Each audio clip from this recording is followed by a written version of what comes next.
আমি তিনখান কাপড় নিয়ে যেদিন আজরাইলের হাতে ধরা খেয়ে যাব, ওই দিন আমার আল্লাহ যদি জিগায়, ওরে আমার কাছে কি নিয়ে আসছো, সেদিন তুমি টাকা দেখাইতে পারবা না, বাড়ি দেখাইতে পারবা না।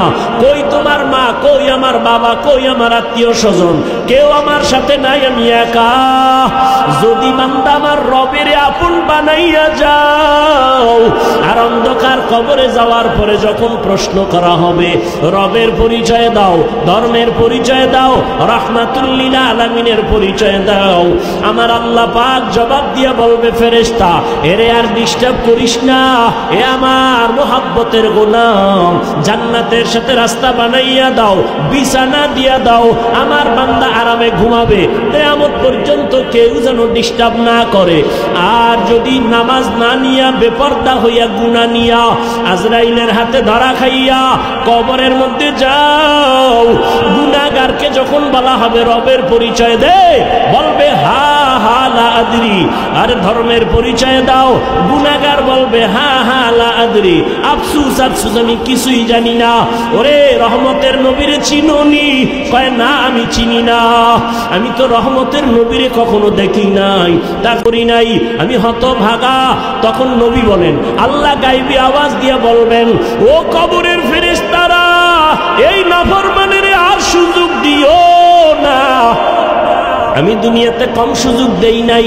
আমার দেওয়া পানি, আমার দেওয়া বাতাস, আমার দেওয়া সূর্যের আলো, চাঁদের আলো, আমার দেওয়া ফল ফ্রুট খাইলো, শুকর আদায় করে নাই, নদীর মাছ খাইয়া শুকর আদায় করে নাই, আজকে ওরে আর ছাড় দেওয়া যাবে না।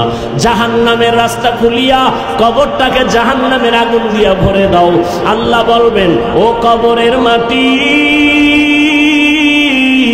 এই নাফরমান গুনাহগারের দুই পার্শ্ব থেকে জোরে জোরে চাপ দাও, এত জোরে মাটি চাপ। ও আল্লাহর বান্দার একটু চিন্তা করো, আরে দুনিয়াতে গরম সহ্য করতে পারি না, একটা মশার কামড় সইতে পারি না, একটা বেতের বাড়ি সইতে পারি না, গুনাহ নিয়ে গেলে কবরের মাটির চাপ কেমনে সহ্য করবা? এই চিন্তা করে করে সাহাবায়ে কেরামের সারা জীবনের কান্না, কান্না আর কান্না। আবু বকর নামাজে দাঁড়ায় কাঁদেন, ও মালিক, তোমার আদালতে কেমনে দাঁড়াবো? আরে আমার নবী, যে নবীর কোনো গুনাহ নাই, আম্মা জান আয়েশা রাদিয়াল্লাহু তাআলা আনহা বলেন, একদিন দেখি নবী আমার রুমে বৈশা গুনগুন করে কান্না করেন। আমি জিজ্ঞাসা করলাম, ইয়া রাসূলুল্লাহ, আমার রুমে বসে আপনি কান্না করেন কেন? নবী বলেন, আয়েশা, হাসরের ময়দানে আমার উম্মতের কি উপায় হবে সেই কারণে কাঁদতেছি। কেন ইয়া রাসূলুল্লাহ? নবী বলেন, হাসরের মাঠটা হবে বড় ভয়ঙ্কর মাঠ। হাসরের ময়দানটা এমন ভয়ঙ্কর, একদিকে সূর্যের গরম, অন্যদিকে জাহান্নামের আওয়াজ। আবার আমার আল্লাহ রাগান্বিত আওয়াজ দিবেন আর বলবেন, লিমানিল মুলকুল ইয়াউম লিল্লাহিল ওয়াহিদিল কাহ্হার। আল্লাহ পাকের কুদরতি রাগান্বিত আওয়াজে হাসরের মাঠ থরথর করে কেঁপে উঠবে। ও আয়েশা, এমন হালাত হবে, নবীরা পর্যন্ত কান্নার আওয়াজ। মুসা নবী কাঁদবেন, আল্লাহ আমাকে বাঁচাও। ঈসা নবী কাঁদবেন, আমাকে বাঁচাও। মুসা নবী কাঁদবেন, ইব্রাহিম নবী কাঁদবেন, আমারে বাঁচাও। নবী বলেন, তখন আমি সেজদায় পড়ে যাব, উম্মতেরা সব নবীর থেকে ফিরে ফিরে আমার কাছে আসবে। আমি আল্লাহর দরবারে মাকামে মাহমুদে কান্না করব। অন্য নবীরা তো নিজের চিন্তায় কাঁদবেন, আর আমি একবারও বলবো না আল্লাহ আমারে বাঁচাও।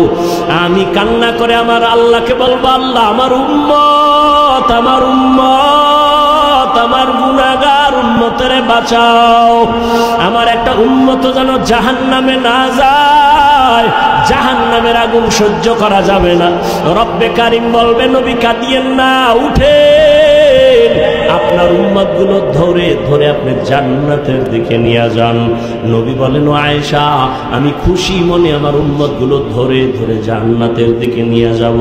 আম্মা জান আয়েশা জিজ্ঞাসা করেন, ইয়া রাসূলুল্লাহ, আরে হাজারো কোটি কোটি মানুষের মধ্যে আপনার উম্মতরে চিনবেন কেমনে?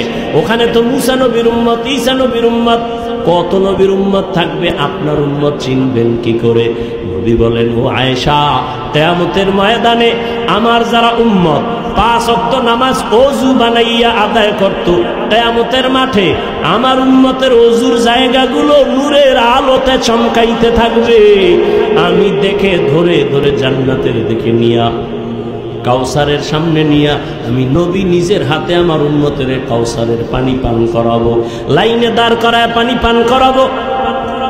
হঠাৎ উম্মতেরা পানি পান করে জান্নাতের গেইটে গিয়া বসবে, কিন্তু হঠাৎ দেখবো পর্দা পড়ে গেছে। ফেরেশতা পর্দা দিলা কেন? উম্মত কি শেষ? বলে না, সামনে আরো আছে। পর্দা দিলা কেন? ফেরেশতারা বলবেন, ইয়া রাসূলুল্লাহ, এরা আপনার খাঁটি উম্মত না, এরা নামাজ পড়ে নাই, রোজা রাখে না, আপনার আদর্শ জবাই করেছে। নবী বলেন, আয়েশা, তখন আমি একটু রাগ করে বলবো, সোহকান সোহকা লিমান গায়্যারা মিন বাদি, আমার পরে যারা আমার সুন্নতের জবাই করছো, ভেগে যা, আমি তোদের নবী না, তোরা আমার উম্মত না। তখন উপায় কি হবে? ও এলাকার মুসলমান, ও যুবক, ও বৃদ্ধ বাবাজি, ও মা বোনেরা, জানি না ওই দিন আল্লাহ নবী যদি তাড়ায় দেন, আমার আল্লাহ গাইবি আওয়াজ দিয়া বলবে, ফেরেশতারা এই বেনামাজি গুলোর ধর, জাহান্নামের শিকল লাগায়া টেনে টেনে জাহান্নামের দিকে নিয়ে যাও। সহ্য করা যাবে না রে যুবক, দুনিয়াতে গরম সইতে পারো না, জাহান্নামের আগুন কেমনে সহ্য করবা? এখনো সময় আছে, আল্লাহর কাছে তওবা করো, মনেরে বুঝাও।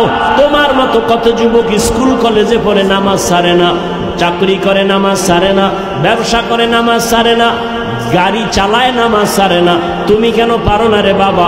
এখনো সময় আছে, তওবা করো, মনেরে বুঝাও রে মন। আমার মতো যুবক স্কুল কলেজে পড়িয়াও যদি নামাজ পড়ে, আমি কেন পারবো না?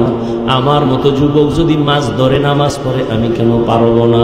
আমার মতো যুবক চাকরি করে, ব্যবসা করে, গাড়ি চালায়, নামাজ ছাড়ে না, আমি কেন পারি না?